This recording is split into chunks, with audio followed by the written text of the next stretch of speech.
Ladies and gentlemen, welcome back to Iron Kaiser Gaming, and welcome to the Age of Mythology Retold Kaiser Cup Finals. If I am not mistaken, this series is the very first finals for any Age of Mythology Retold tournament since the release of the game ever. We are beating Red Bull by a couple of hours. I don't know who else is out there. What I do know is we are settling in for an epic best-of-3 battle between two battle-hardened and tested members of the Iron Realm Discord server. So, buckle in, because this is going to be a fun one. We have, in the purple, Captain1markus, playing as Odin, versus, in the red, we have MFD, playing as Poseidon. Let's dive right in. This map looks, I want to say open. It actually does seem like there's some choke points that would be easy to lock down, you know, if you want to wall up and this game goes late. But the resources seem sparse across the map. It doesn't seem like there's a lot in the way of settlements to battle out and control over, right? We got one to the north for each player, and then two in the middle. So I suspect this is a game that will invite aggression. And both of these civilization choices seem to lean into that. I mean, Odin, you know, a Norse pick. Any Norse pick, I guess, other than Freyr. But even Freyr, I would imagine, you want to play somewhat aggressively, somewhat offensively. The Norse, I got to admit, are the civilization that I'm still wrapping my head around. As I play Age of Mythology, I am loving getting to know the game and exploring the nuances and the complexities. Really enjoy playing with the Greeks, the Atlanteans, the Egyptians. I'm wrapping my head around all of them. They're a lot of fun. I'm getting friends into the game, and they're really enjoying it. The Norse are weird. I've got to come up with a build for them that's, you know, straightforward and friendly, and just wrapping my head around how they play. They're very unique, which is awesome. I love that. But Poseidon, the Greeks can be played a couple of different ways, but I think Poseidon is, you know, among the Greeks, a choice that really fits an aggressive play style. I would expect that we're probably going to see a Cav raid coming in from MFD as soon as he hits the next age. And indeed, he is already on the way to age 2. Going up with, does it tell us here? Yes, we've got Hermes. And when I see Hermes, I'm thinking cavalry. Plus, let's take a look at the resources. Not one in the way of wood. I don't know that we're actually going to have enough to afford a stable as soon as we hit that next age. We might be a little bit behind on that front, but we've got food, we've got gold. Oh, look at this. He catches the forward base coming out from Markus. That's one thing that I've been learning about the Norse is you love to build that forward base. You want to get that aggression out ASAP. So having the Berserk caught out like this and shut down first blood in our Kaiser Cup finals going to MFD. And let me just say at the start of the video, I forgot to mention this earlier, but I want to encourage you guys, if you've enjoyed the tournament, if you've enjoyed this Age of Mythology content that I've been putting out, and you want to see more from this amazing game, I really do encourage you guys to consider liking the video, subscribing to the channel, and above all else, you know what? Forget me for a second. Leave a comment just cheering these guys on. You know, they put themselves out there to fight in this tournament. They've made it all the way to the finals. Just leave them a kind word, just to say, hey man, you guys rock. Great job battling it out. I would encourage you guys to do that. Here we go. We have a hero who I think will probably absorb the Centaur fire. They've been recently nerfed. Their damage against heroes not as good as it used to be. Which makes sense, seeing as heroes are anti-myth units. And poor Theseus here, trying to get some damage in on the Valkyrie. She's just too fast. The Great Hall goes up. So interesting situation here where Poseidon knows. You know, he knows what he's dealing with. Amazing control on this myth unit as the Valkyrie escapes without... well, yeah. Escapes without taking a single hit from Theseus. And this Centaur, meanwhile, having to back away with 1 HP. A strong breeze will take out that unit. Πρόσταγμα. We have Peus on the field. Military numbers right now favoring Captain1markus. There's certainly no element of surprise. Oh, I'm worried about this Centaur. Here we go. Boom. Goes down.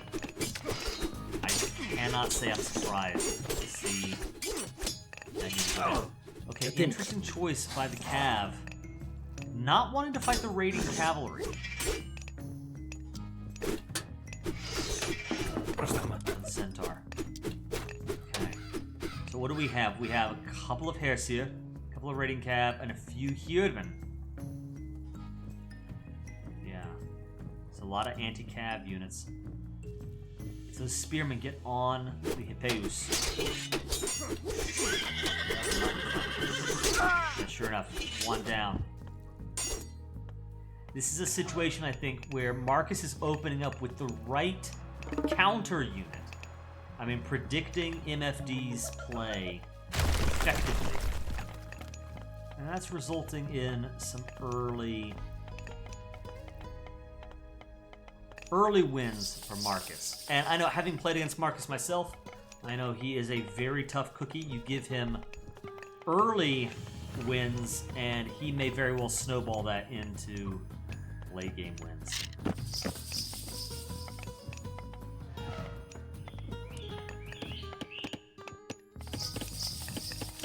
Centaur coming online. Eco numbers staying about the same. Neither player expanding out to a second town center. I think right now the economy. Look at the thin food numbers.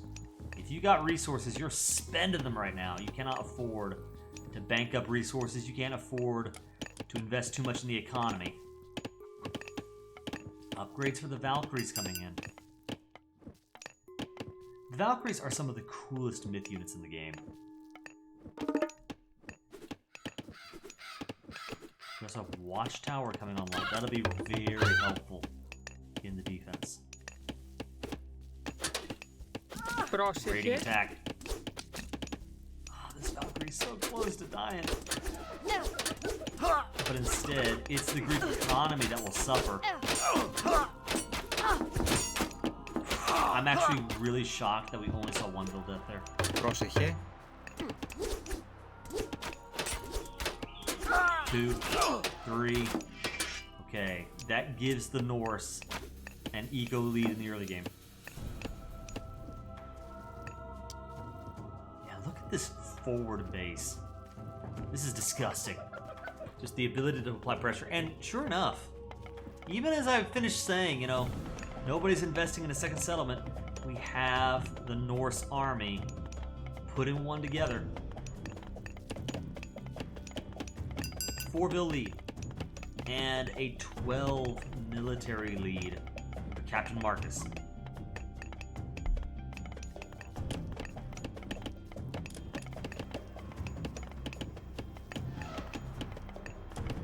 I like the use of walls.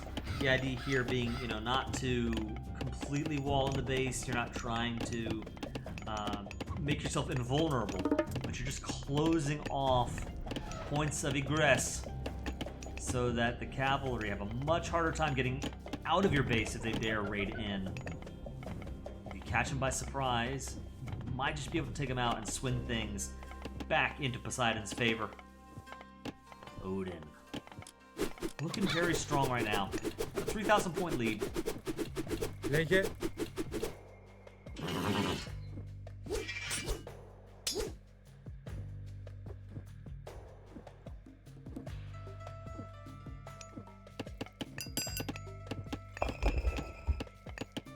I have to wonder at this point, you know, is Poseidon Was MFD banking on early pressure? Was he banking on being able to raid his opponent at home? I actually think that might not be a bad idea. If he could sneak his cavalry out and around and hit the Norse at home, that might be a really good play. I think attacking the Herdman head-on is a very bad idea. He knows it. He's backing up. Probably a good choice of ceasefire. That is a get-out-of-jail free card that you love to see. MFD made the right move there. And now that he knows there are all those Herdmen, and throwing Axemen for that matter, what are you going to do? I'm guessing it. I think he wants to play into what he's already got on the field by massing up Centaur. Έτοιμος. And we see a Toxotes coming in behind that, so yeah, making a switch over to archery. We don't have any anti-archer units here. You're caught out, you're seen. Oh my goodness. The vision, the instincts Captain1markus has is good. And walling up the side is very, very, very smart. I feel like Marcus has MFD right where he wants it. Έτοιμος. And even as I say that, are we seeing a raid breaking out? Or are you maybe trying to collapse on the medium raiding cav? Interesting situation here. We can actually tell. It does look like the Heteus are faster. This is a great fight for MFD. Well played. Oh, that's so huge. I don't know if I want to say that puts MFD back in the game, but that was big. That gives him breathing room that he desperately needs. Continuing to mass up throwing axemen. Scotty on the way for the Norse. It does make me wonder. It makes me wonder, is this like the time? Great use of the force firepower there. I think this is the right time to attack. MFD is recognizing perhaps, or maybe just getting lucky, realizing that the upgrade to page 3 coming in for the Norse player now would be the time to attack before you can get those upgrades and that power in. Having said that, it looks like this is still a fight that MFD wins. I'm sorry, Captain1markus wins.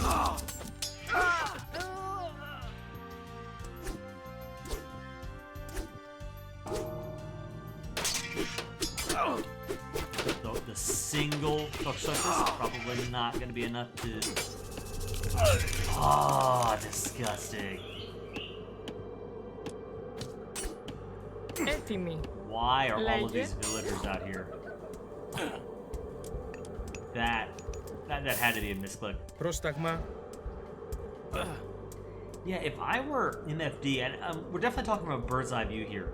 I think what MFD needs to do is, instead of trying to engage in on the army, keep massing up the cav numbers and just swing wide, smash through this Norse economy, and somehow do that while continuing to keep the Norse army out of your own base, right? Go in, get raids, come back. Something along those lines, maybe?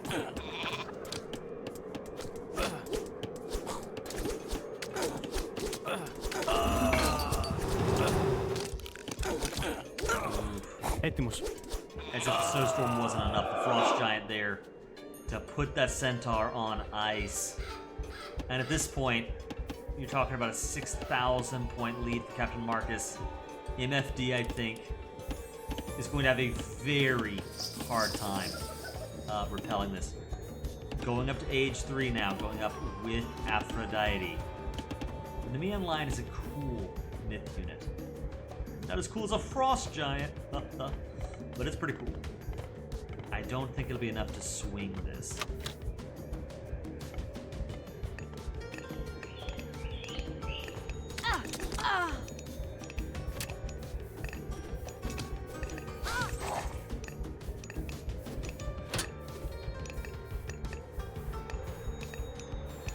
Yeah, I think that the situation here, because I'm replaying this, like, what could MFD have done differently? And to me, the main thing is if you're going to play cavalry, right, that you've got to be able to use that mobility. And early on, I think catching that forward base was so good, but then just not being able to shut that down was also definitely something that helped Markus out a lot. Okay, are we out of gold? Yes, we are. Okay, the Greek player has no more gold. What an awesome save. I don't...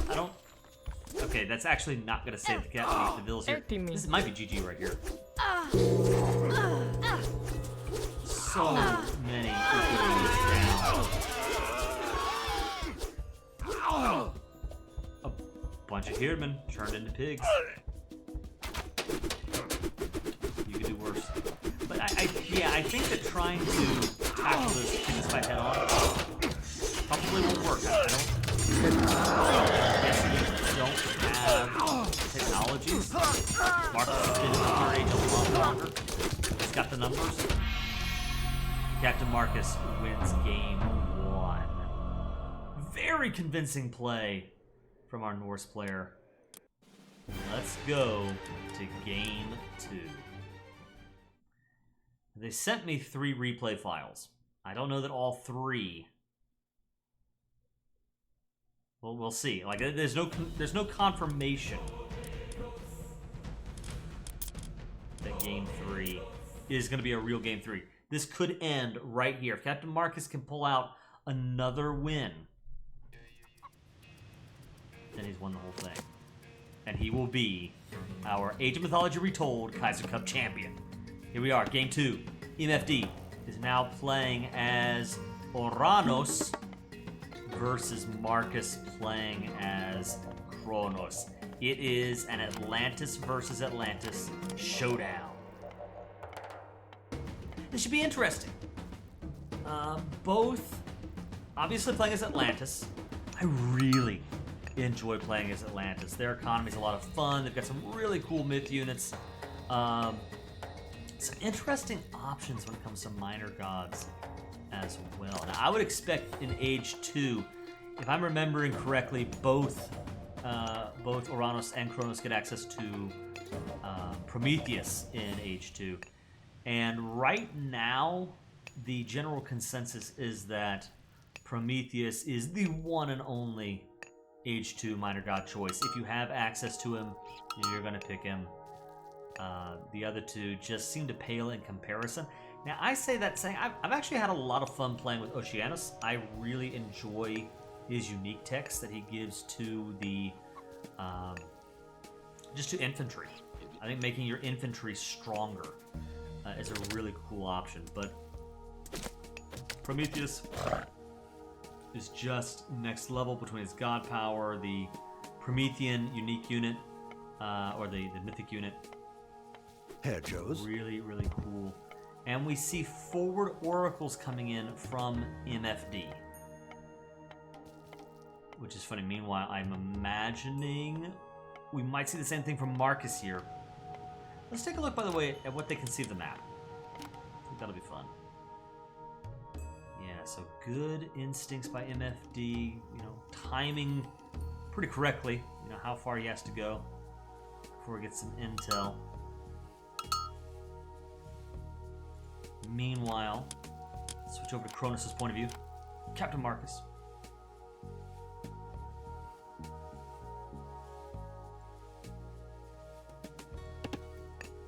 Yeah, interesting that Markus playing as Kronos, and I've featured on the channel before the Kronos Rush, right?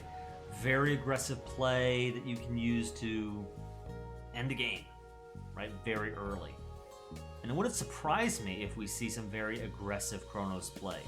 It's one of the more powerful tools in his arsenal, but currently Markus is playing a little more, I won't say defensively. I mean, he's in Oranos' side of the map.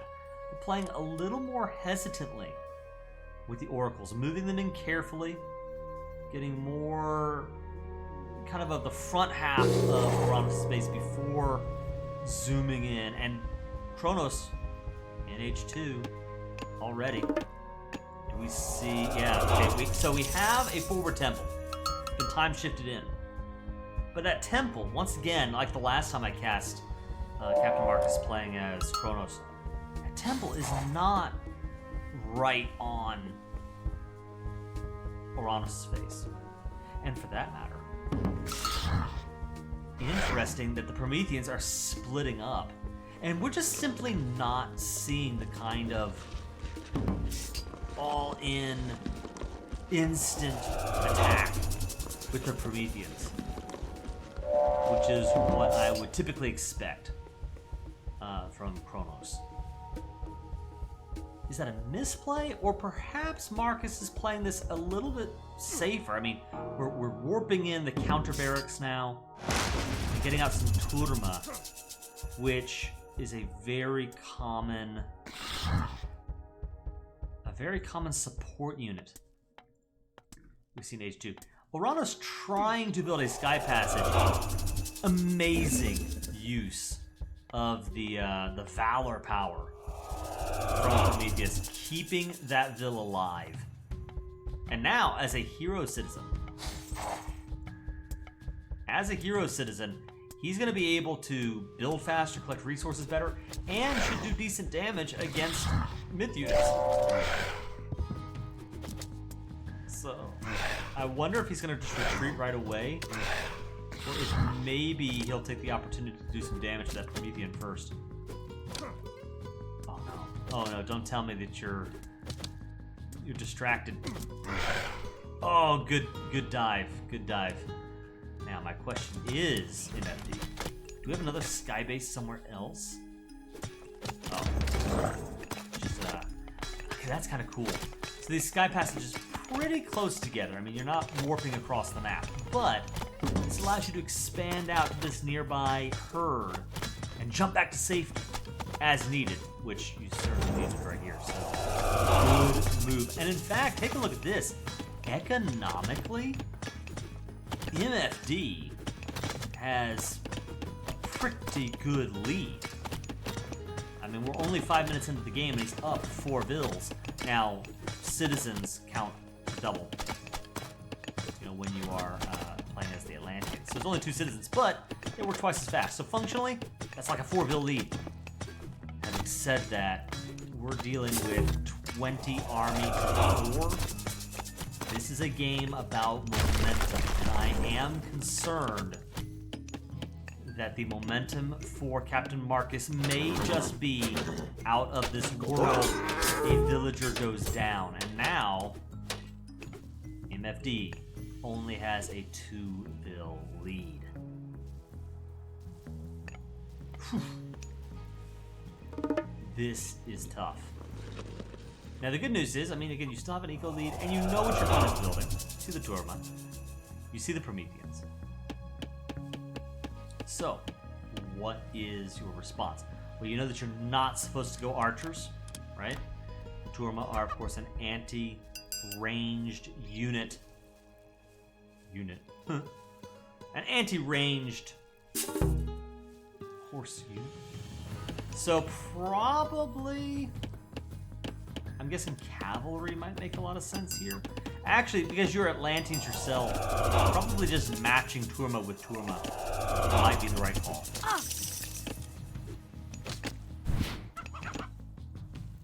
Great use of it. I love these sky passages. I think they're the coolest thing. As you can see, we see Heart of the Titans coming in. Theft of Fire. Seems to be a very eco-focused game plan. Both of these, like the Theft of Fire, definitely is here for Hero Vils. Skopos? Catapeltes, a fantastic choice, so long as the Turma are willing to sit there and take the damage. They're not, though. They run away quickly. Eco numbers have evened out. And it's going to be Captain1markus. Oh, yeah. Captain1markus will be the first one up to age 3 with Hyperion. I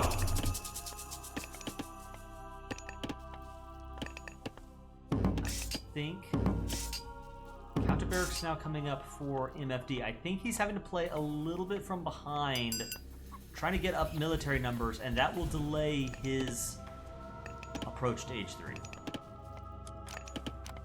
I have to know, does Captain1markus see Sky Passage? I'm sure he does. Okay, well, not Skopos. he saw it earlier. Yuji. Turma. Looking for damage. A couple Promethean offspring. Little baby mud people.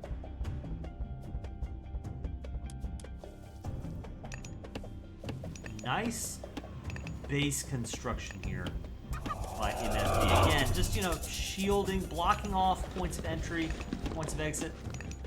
Sort of forcing Marcus to think a little bit harder if he does decide to raid.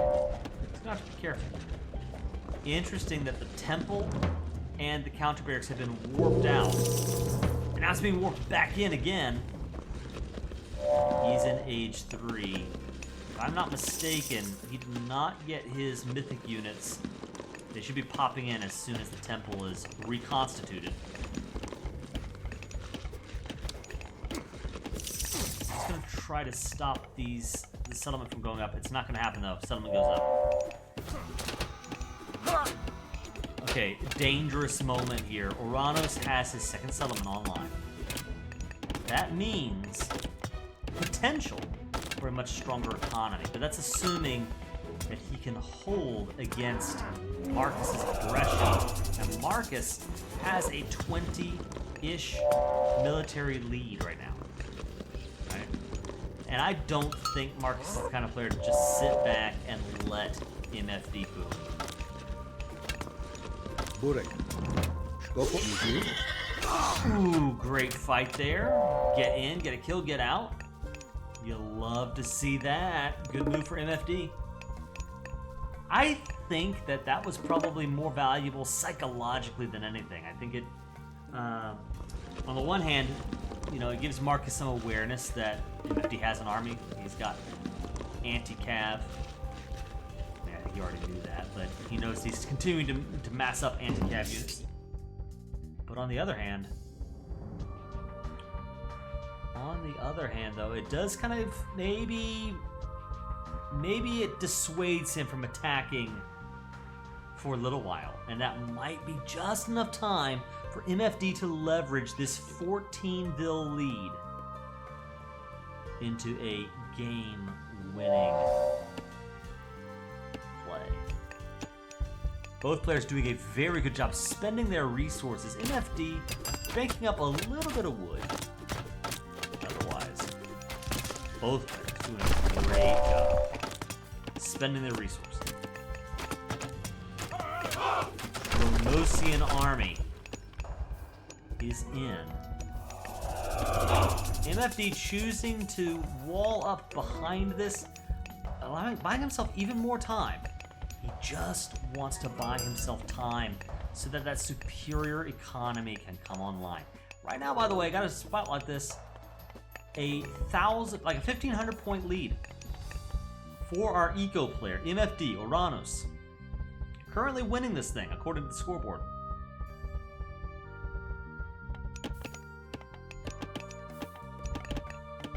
Kronos, meanwhile, has remained on one town center. And it's an interesting choice.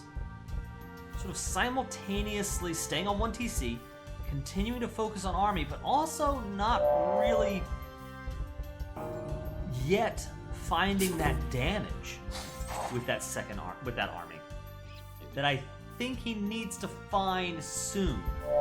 If he wants to win the game here in Game 2, win the whole series, I think he's going to start moving out.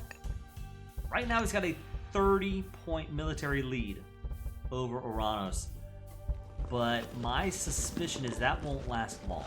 Skopos. Yuji. Burek. Arcus, Skopos. You know, I think if MFD was paying attention, he'll notice that the army from Marcus is not primarily Turma. And I don't know, my instincts for MFD, I've already got a really good front line with the with the catapultis, I would probably mass up a whole bunch of archers behind this. He's upgrading heavy infantry. He wants Eugene? next level catapultis. Anti-cap. Both players seem to be stalling out right now.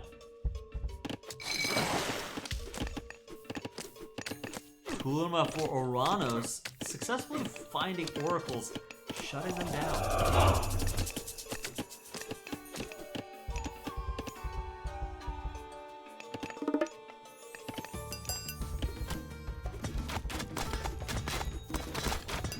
I am concerned that MFD is not actually leveraging his economy to get more military out.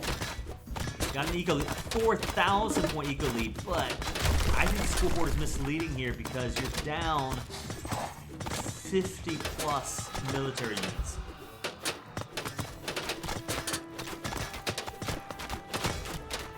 You can see even more Arcus Carius coming in for Markus.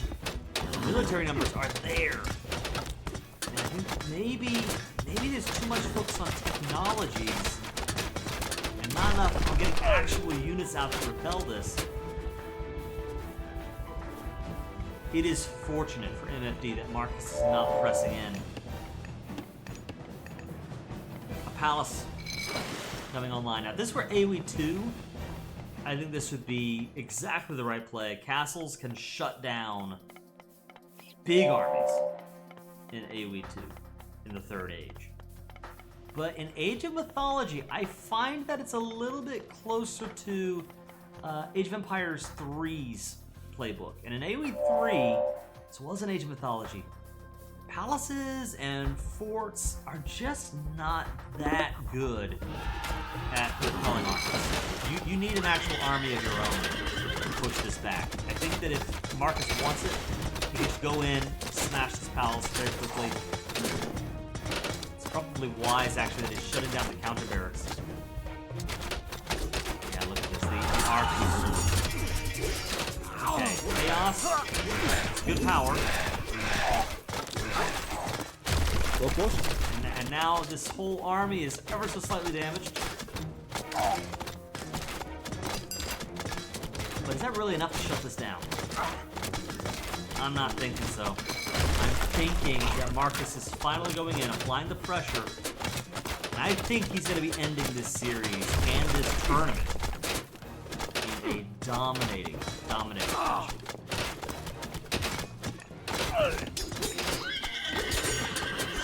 Let's see if I'm wrong though. There's some really good play from the catapultis though.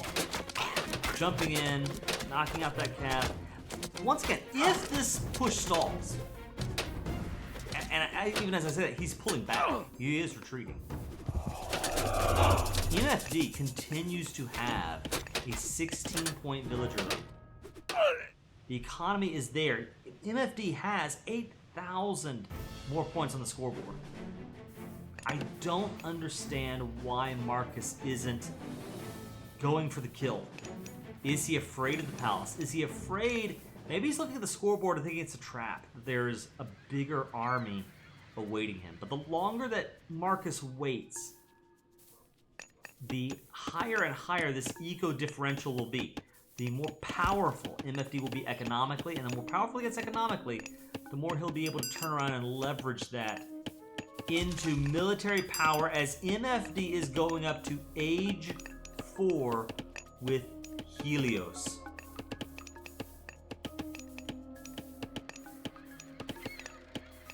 This is gonna be crazy. Upgrades coming in through the roof here for Markus. A lot of upgrades that, if I'm not mistaken, MFD has already collected.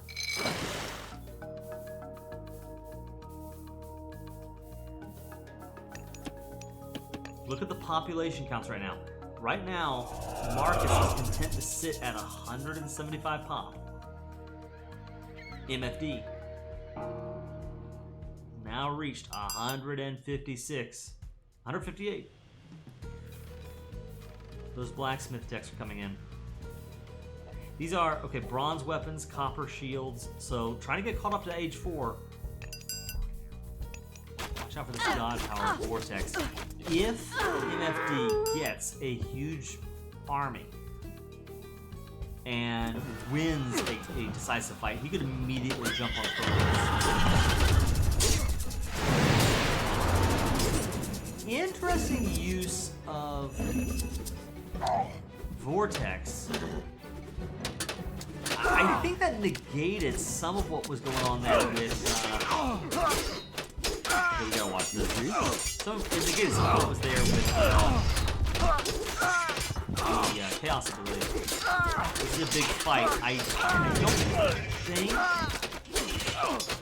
Oh, wait a minute. Okay, well, this is going really well for MFD. And unbelievable. Hey, wait a minute. Wait a minute, look at this. All of a sudden, the military numbers have swung in MFD's favor. Guys, a 10,000 point lead for MFD. I think we're going to a game 3. I was talking earlier like, you know, this was in the bag for Markus, but Eco has just boomed out of control now for MFD. He's got the military lead, 16-point difference. Skopos? Markus is going with Contarius, which is a little bit of a surprise because Catapeltes are the main unit that MFD has.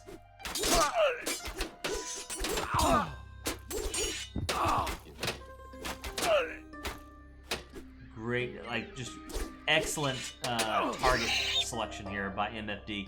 Turma knocking down the archers at the exact same time as the Catapeltes are taking out the Contarius. That does mean right now, okay, we have age 4 coming in for Markus. Now, alright, time to criticize, okay? MFD right now is sitting on 3,000 food. He has got to start turning that around and leveraging that into a larger army. At 59, he's working on it, he's getting there.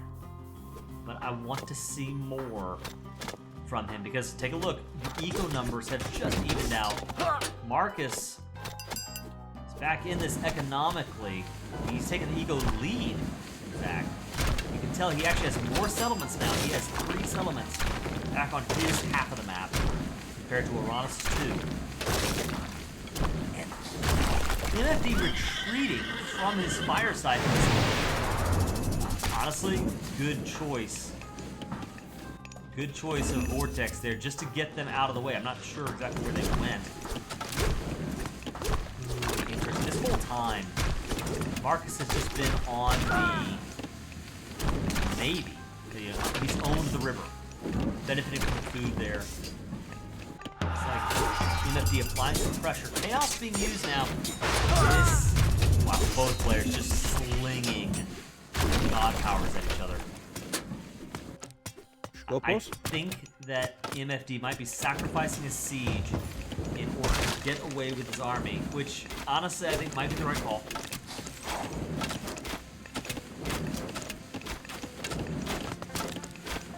Okay, so at this point, both players now have over 4 digits on their main resources.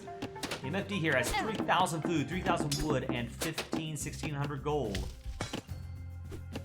Love the use of the sky passages here. Go in, steal some gold from Markus' side of the map, and then get out as soon as you need to. And then the army goes back in.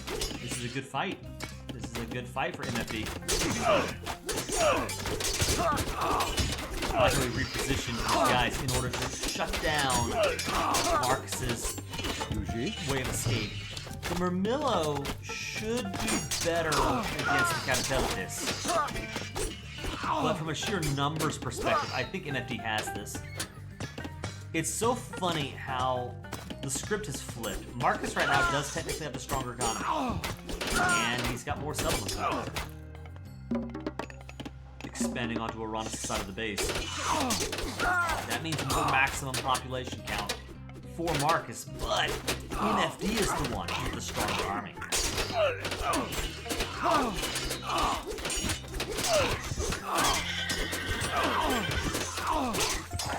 Boom. Look at it.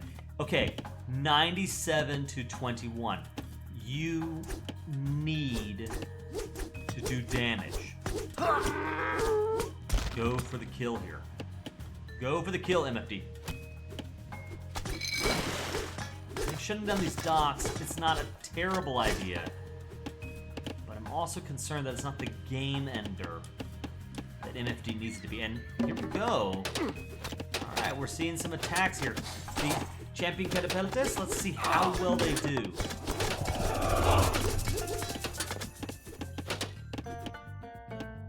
What do we have here? Okay, the Milo being upgraded into hero.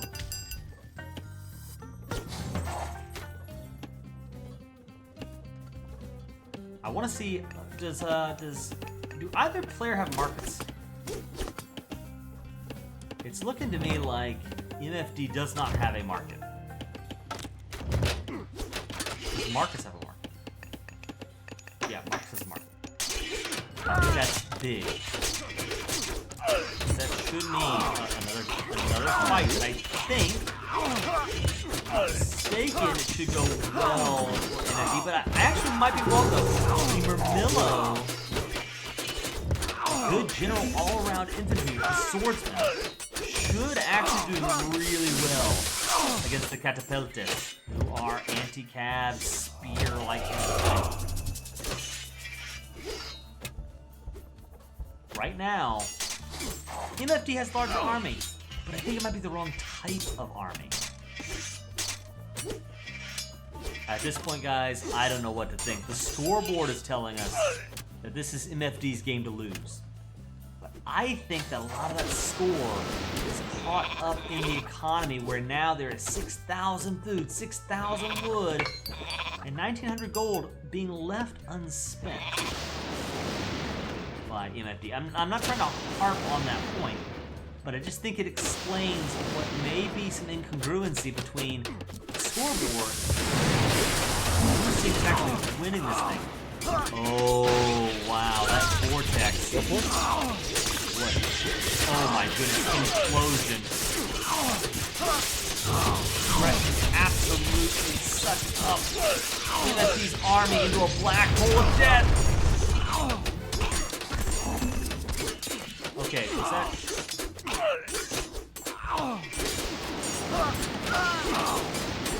Okay.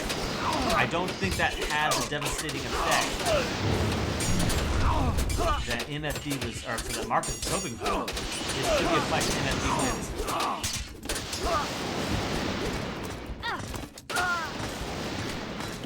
Great job continuing to fight over this gold here. Citizens of Kronos, shutting down the sky passage to the gold on his own base. But I think he's going to pay for it with the lives of his villagers, and this fortified town center will likely go down.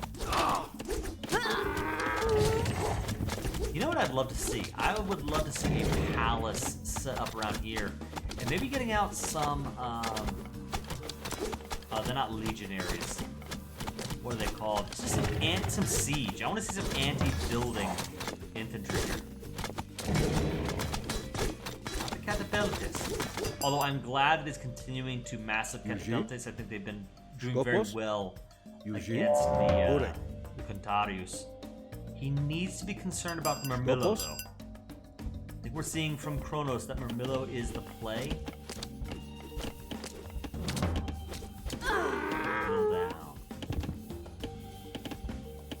Both players are at their population limits, so these are very interesting fights. The situation is, though, 210 is the top limit for Oranos. Because Kronos is 10 more than that, he's got a top limit at 235. That market that was just hyping up has gone down.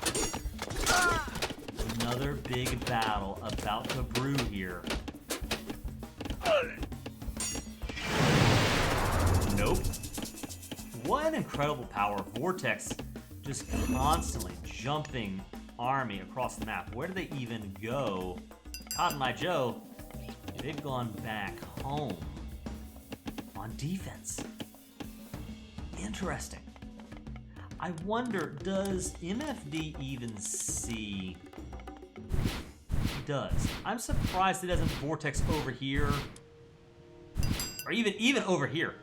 Jump in over here, blow up these production buildings. And you might shut down Marcus's ability to resupply his army. Right now, the numbers, look at the scoreboard, MFD has a 15,000 point lead. But looking at these numbers right here, it's neck and neck. The economy is virtually identical. There it is, 100 to 100. MFD has a slight military lead, and that is because he has claimed the settlement in the north on Kronos' side of the base of the map. So Oranos, thanks to these sky passes, just has so much flexibility, not to mention the vortex god power. So he's raised his pop limit. Both players now have 235 as the maximum population. And that just leaves me with the concern of the Murmillo, which I think is maybe the better choice here against the Catapeltes. Are the Turma really that good at shutting down Murmillo? I have a hard time believing it.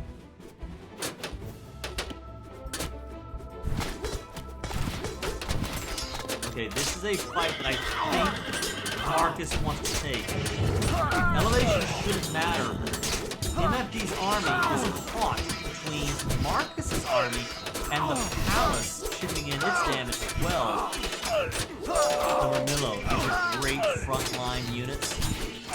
Hero versus hero, they're doing a lot of damage. That's a breakthrough. That was not a good enough fight for Marcus. MFD gets the win. Unbelievable. We're going to a game 3.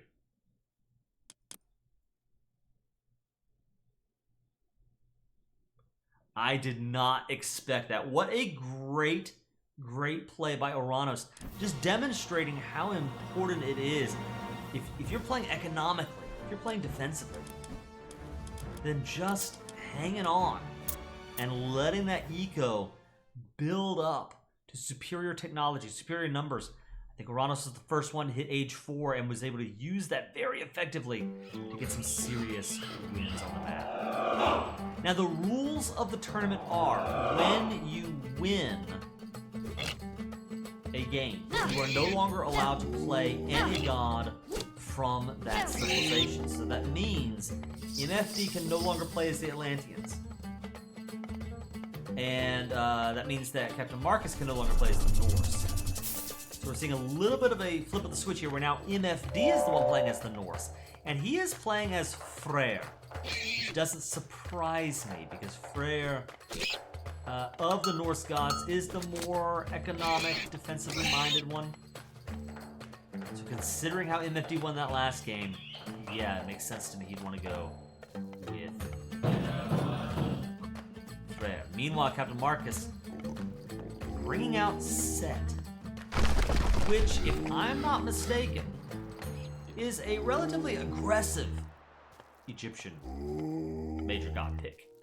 So it would not surprise me if we see some raids, some aggression from Captain1markus. I'm really curious to see if he can use the animals of Set to cause some serious disruption to MFD's plans. Actually, I'm really curious to see how both players play this game. Are we going to see Freyr go with the forward base and the aggression that we so typically see from the Norse?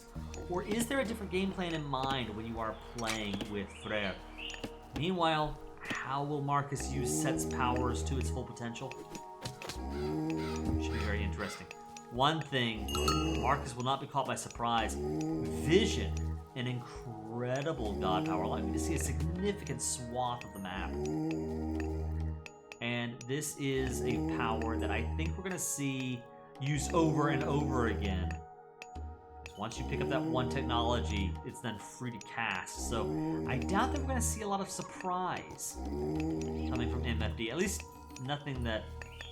It'll be interesting if Marcus gets caught off guard. It'll be harder to do with Vision in his back pocket. Meanwhile, with MFD, the Gulenbursti, an incredible defensive god power that should shut down any significant raiding attempts or significant attempts at ending the game early on from Captain1markus. Markus versus MFD. At this point early on in the game, I'm actually going to jump ahead a little bit here. We see a temple coming up for Markus. No temple yet for Frere. Continuing to invest economically. He does have an eco lead. I'm wondering if this temple means that maybe, just maybe, we're going to see H2 come in. Well, I was going to say H2 come in for set first, but no. Frere's on the way up to H2. Where is that temple? It's not in his own base. Where's the temple? Where is the temple? I don't see it. Guys, I don't... Wait. This does not make any sense at all to me. Where is Frere's temple? I'm just blind. You have a blind caster here, guys. There it is. In the south. Interesting choice. Really interesting choice. I do love the pick of Uller as the minor god from Frere because of this ability to build hill forts in Age 2.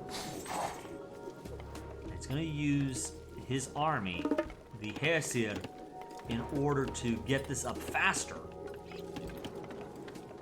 And I just think this is a great way of securing this second settlement. Markus perhaps realizing that MFD's game plan is to play economically, play defensively, going with another settlement of his own.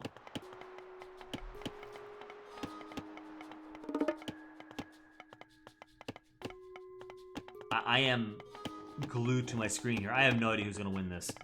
This is intense to me. Because I think that both players are buckling in for, I don't want to say a long game. They're buckling in for an aggressive game. Interesting choice. All of the animals of set deleted in order to fund the production of more villagers. Honestly, that makes a lot of sense. We gotta get food.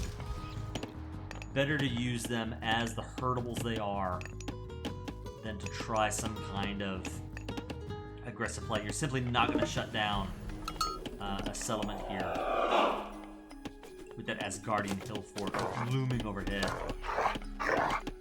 The Nubites trying to find some damage, getting a little bit of disruption. That's about it.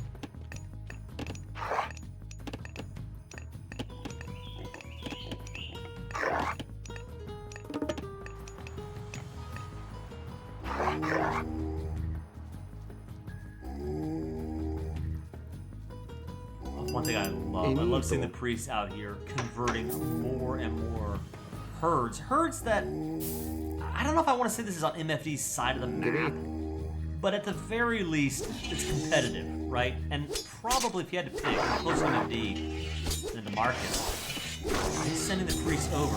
What an incredible coup there. He's going to capture these herds, bring them over to his base, and meanwhile, that Draugr just completely caught out by the Anubites and shut down by them. Still, 1,000-point lead. Okay, right now, MFD has a 1,000-point lead, and yet it is Markus who has the 7-villager lead. He's a little bit behind militarily, but honestly, that doesn't matter so much right now. Neither player is really going on the attack. So I'm actually going to go ahead and say, and now the scoreboard is starting to reflect this as it's evening out, I think that the hill fort is putting in serious work on the scoreboard. Right now, I think with an 8-point villager lead, it is Markus who has an edge in this game.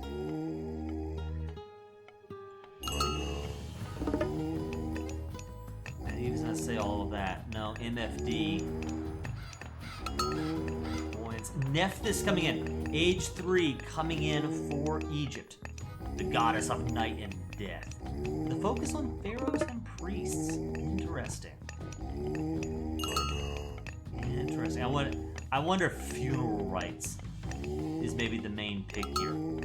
That way, whenever you lose barracks units, getting a little bit of aggression from the Anubites. One will go down though. The Kaiser are here to Good lead. Good lead from the Anubite. Age 3 is in for Egypt. Anyway, I was saying the funeral rites, you get the gold back anytime that you lose a barracks unit. So that's just a really nice way of preserving your economy. And especially if it becomes a slog for the golden pit here in the center. And I think being able to refund some losses would be a really nice pick here. The Ring Oath allows him to... Oh, okay, wait, we gotta slow this down. A big fight coming in. Minions spreading across the map here. Thanks to the Ancestors' God Power. I'm not sure exactly how many vills he caught out with that. But this is some surprising damage. A combination of the mummy minions and the serpents slithering around. Egypt does have an 8 vil lead at the moment. And perhaps most importantly of all, as this game is shaping up to maybe go long, mummies are down, serpents are down. So all is back to normal with MFD. A little bit of disruption. That was a handful of, I don't know, maybe about 30 seconds or so where most of his eco was idle. And that stings when you're already behind 8 vils. This Migdol stronghold right here might be the hero of the game because it is giving Markus a foothold on the Golden Pit. As Age 3, Aegir coming in for the Norse. I wonder if MFD recognizes that Siege is going to be the name of the game. Or who knows?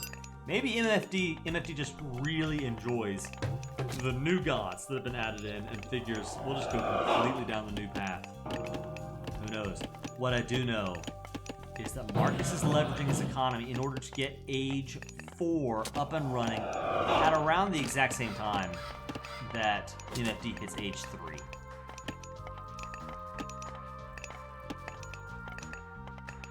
Greg, you need to.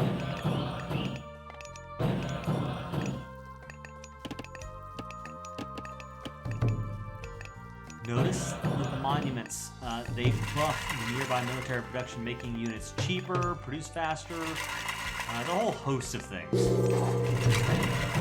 I wish I could see in the, just by hovering over it, what exactly it does. I do remember that it makes units slightly cheaper, and I believe they train faster too. I'm sure someone in the comments will add on to that. I'm missing it, getting it wrong. We see a 7-point eco lead for Markus. Military numbers are pretty neck and neck.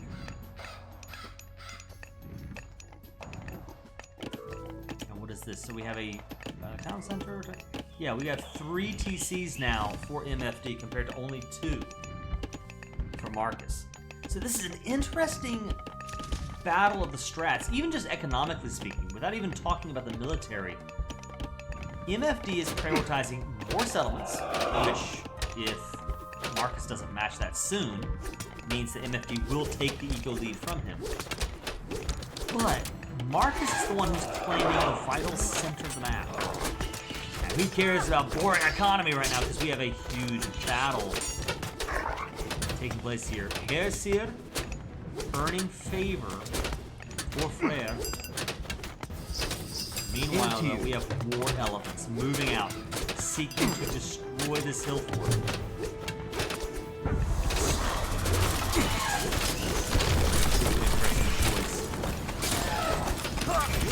Tempest coming in. The hill fort is down. And no... Oh, never mind, I was about to say no range because I'm wrong. Yes, they do have range to shut down that Phoenix. The war elephants are down.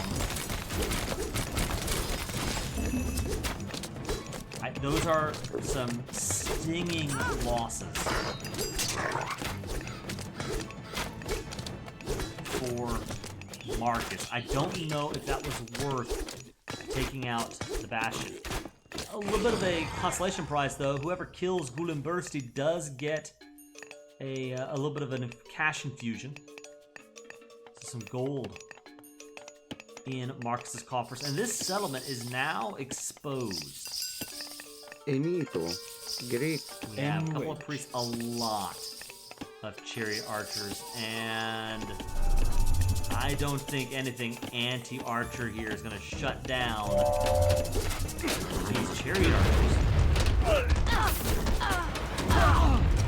Oh my goodness, meteor strike, absolutely wreaking havoc on MFD's economy. At this point, guys, we have a 20-point military lead and pretty close to a 30-point eco lead. Captain Markus.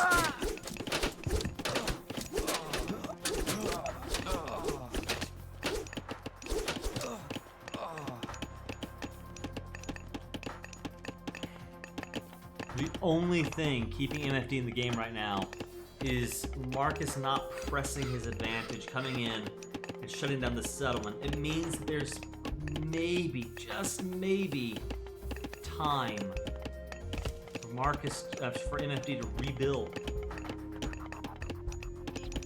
But I think, I may be mistaken, but I think that Markus has the better army here. Camels. Camel riders are in for Markus, which means the raiding cavalry have to be very concerned. For everything else, you have the chariot archer, the MasterCard of the Egyptian army.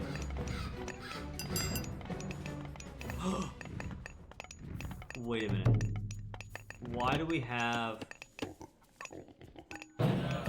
What happened to... Why do we have 3,800 military to 70?